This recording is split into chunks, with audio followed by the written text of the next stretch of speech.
6 tahun bencana likuifaksi Palu Sigi Donggala dan launching pedoman pemetaan kerentanan likuifaksi skala 1:50.000. Melalui kegiatan sosialisasi likuifaksi dan launching hari ini diharapkan dapat memberikan informasi dan kewaspadaan terhadap bahaya lingkungan dan gempa bumi, yaitu likuifaksi.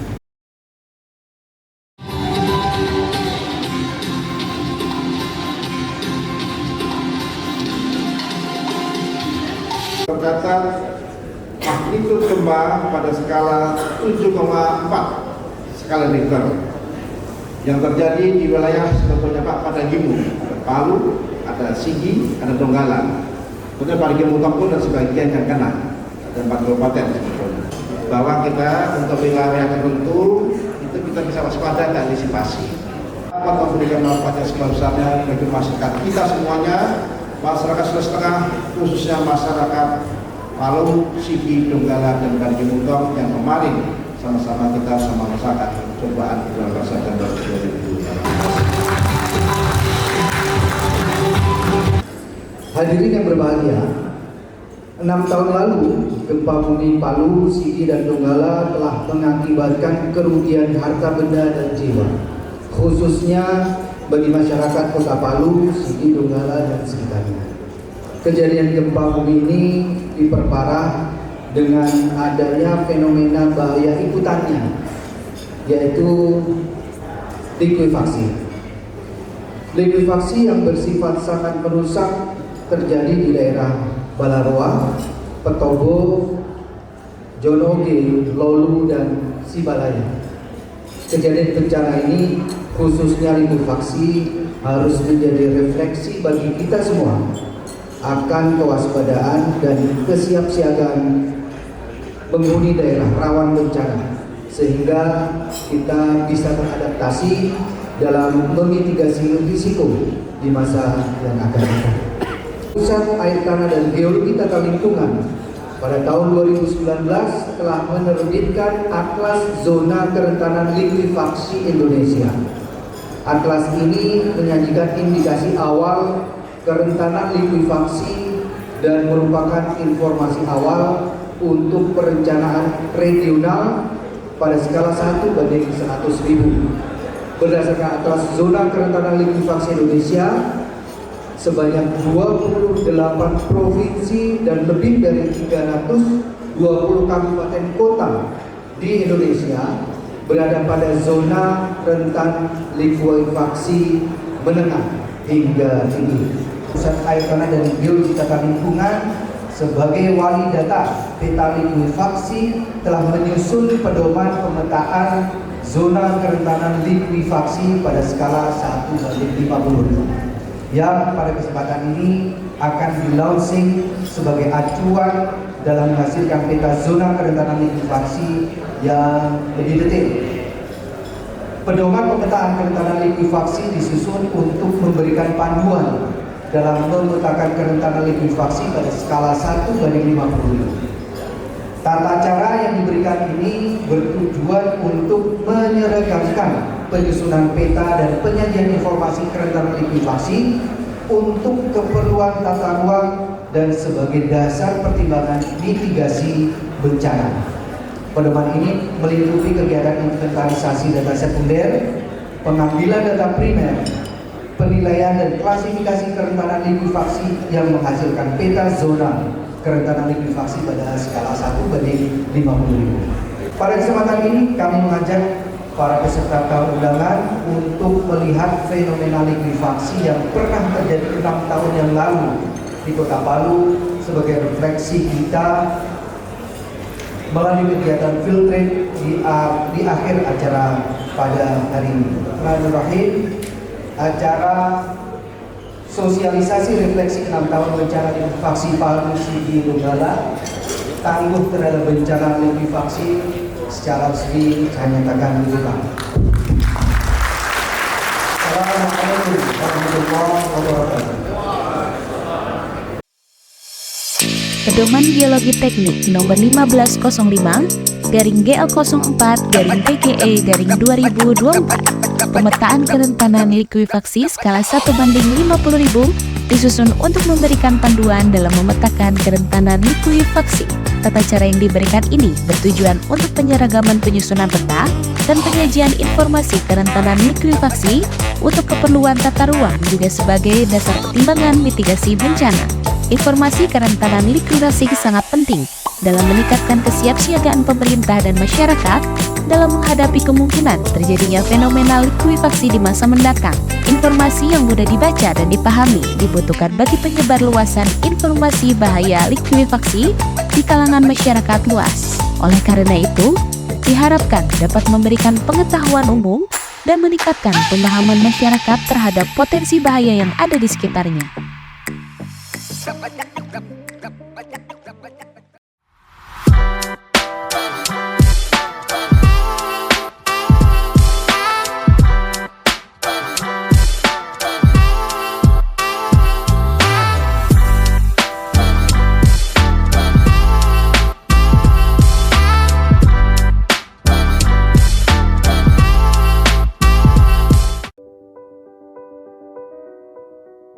Geographically, Indonesia is located at the convergence of tectonic plates, making it highly susceptible to geological natural disasters such as earthquakes, volcanic eruptions, tsunamis, and landslides. Large magnitude earthquakes can trigger liquefaction, which has the potential to damage infrastructure and result in loss of life. In 2018, Indonesia experienced the Palu and Donggala earthquakes, which drew significant attention from both domestic and international communities. To this day, many organizations, both within Indonesia and abroad, continue to conduct further research and studies to explore the specific conditions in and around Palu. Their goal is to gain a comprehensive understanding of the disaster mechanisms that occur. The widespread destruction and loss of life caused by the Palu liquefaction event have served as a wake-up call for disaster-related stakeholders in Indonesia. This has inspired ongoing efforts to enhance disaster mitigation strategies and improve preparedness in the face of future threats. The Geological Agency provides crucial information to stakeholders involved in disaster management, spatial planning, and regional development. One key initiative is the official publication of an atlas detailing liquefaction vulnerability zone maps for the entire Indonesian territory. This atlas aims to identify areas prone to liquefaction and serves as a foundation for improving disaster mitigation efforts, ultimately contributing to the nation's future safety and welfare.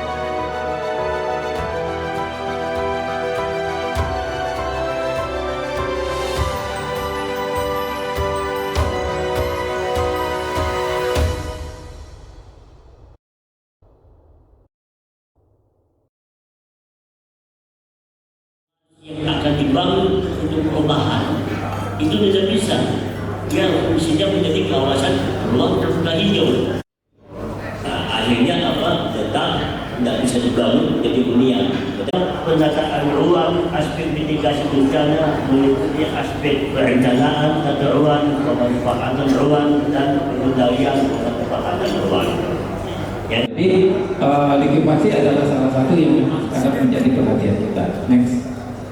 Nah, ini salah satu yang juga penting, ini satu hal yang mungkin tadi Pak Yasin sudah sampaikan. Jadi ada satu hal yang menjadi concern kita sekarang ini, karena berbicara tentang risiko, tentu kita harus tahu di mana seberapa susah, seberapa tinggi risikonya. Nah, oleh karena itu sebenarnya negara sekarang mencoba untuk membangun apa yang kita sebut sebagai kebijakan satu peta atau kebijakan satu data, yang ini yang memang harus tersedia terlebih dahulu supaya kita pengaturan tata ruang terutama itu dalam perencanaan bisa berjalan dengan baik. Nah, ini yang sekarang ini sedang kita upayakan, dan tata kelola peraturannya juga sudah ada. Dan ya gagal, ini rusun awalnya ya, secara struktur gagal. Siapa yang bisa membandingkan, kita bisa lihat ya, sama-sama untuk hunian dalam bentuk urban ya, tapi pola yang kita dapatkan akan berbeda. tingkat gempanya itu adalah dikontrol oleh Peroringnya ya mungkin. Kemudian kalau secara regional, kejadian gempa kita di Palu itu dikontrol oleh Palu Koro ya. Jadi Palu Koro. Nah ini dari kejadian-kejadian gempa yang sebelumnya atau 2018 ada yang berpendapat bahwa ada hikmahnya juga karena menjadi lebih terang jalur sesar. Data metode grid, jadi setiap grid 500 meter kali 500 meter itu harus ada datanya.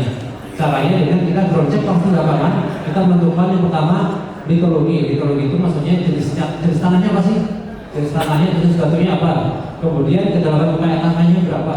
Kemudian kemineralnya berapa? Nanti kita dinilai, kita satukan dengan fungsi if, fungsi jika maksudnya. Jika A ketemu B, dan ketemu C, maka jadinya dia berada sedang tinggi. Ini ada fungsi if aja, fungsi logika, bukan model scoring. Kita tidak menggunakan scoring dan menggunakan fungsi logik, karena memang kita mencoba menyederhanakan agar bisa dibuat di level pemerintah daerah. Main potensi untuk dijadikan wisata. Nah, padahal ketika itu sudah terjadi, misalnya tsunami atau likuifaksi, buatlah satu tempat. Mereka ingin menanyakan tentang zona merah. Zona merah ini Pak, ada masuk di atas bagian barat. Masyarakat bertanya apakah kami bisa membangun. Oke, pasti untuk pemanfaatan ruang kawasan rawan bencana ini harus sangat berhati-hati ya Pak ya. Mungkin nanti bisa didiskusikan lebih lanjut Pak.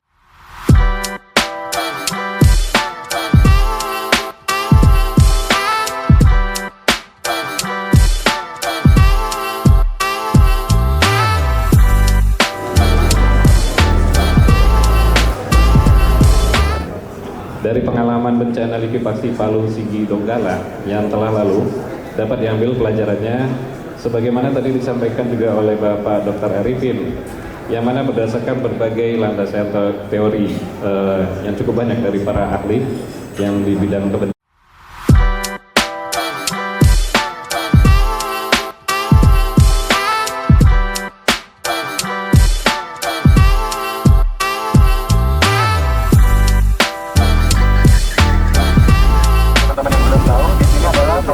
Yang terdampak dari kejadian pada tanggal 28 September luluh lantah dikarenakan ada kejadian likuifaksi mengakibatkan masyarakat atau warga di sini yang meninggal dunia. Dan untuk itu, untuk mengenang apa yang terjadi pada tanggal 28 September 2018 tersebut, maka pada hari ini kita berkumpul di sini untuk sama-sama kita berdoa.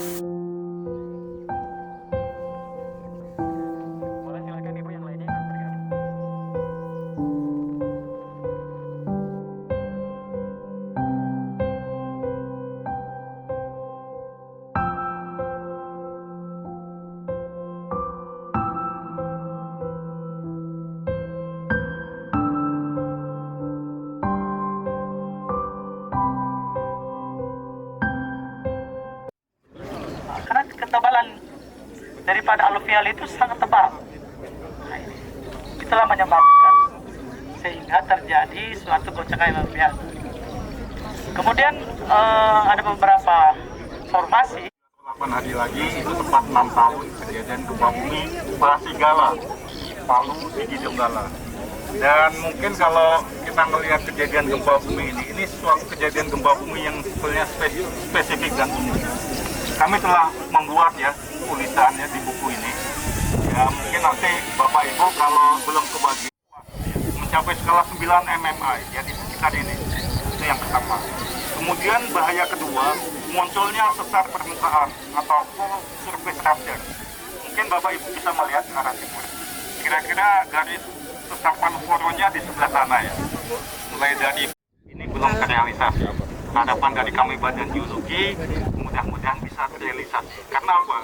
Karena kami ingin Palu ini menjadi center of excellence dari bencana gempa bumi tsunami. Sehingga nanti mungkin bapak-bapak, ibu-ibu dari daerah lain ya, kalau ingin belajar gempa bumi tsunami nggak usah jauh-jauh ke Palu. Yang saling bergerak bergeser. Ya. Kemudian Bapak dan Ibu sekalian, sesar Palu Koro ini sebenarnya panjangnya kalau di darat sekitar 250 meter. Kemudian di laut, ya, Selat Makassar itu ada konsep segmentasi atau bagian-bagian dari selat. Nah, bagian-bagian ini yang ada di Palu Koro ini dari utara, itu ada yang di Selat Makassar, disebut segmen Selat Makassar. Kemudian ke sebelah timur lagi segmen Donggala Utara. Lalu di daerah sekarang ini segmen Palu, kemudian Saluki dan Mua. Nah, di Balarwa, di Petobo, Junoge, di Balaya dan sebagainya. Kenapa? Bagaimana dengan tempat yang lain di sini ya? Bagaimana dengan yang di luar Palu sebenarnya? Itu saya banyak pertanyaan di benak bagus sekalian. Pandang agama yaitu adalah takdir dan cobaan supaya kita selalu ingat pada yang kuasa ya. Kalau dari sisi agama, kita harus peringatan bagi kita selalu ingat pada yang kuasa.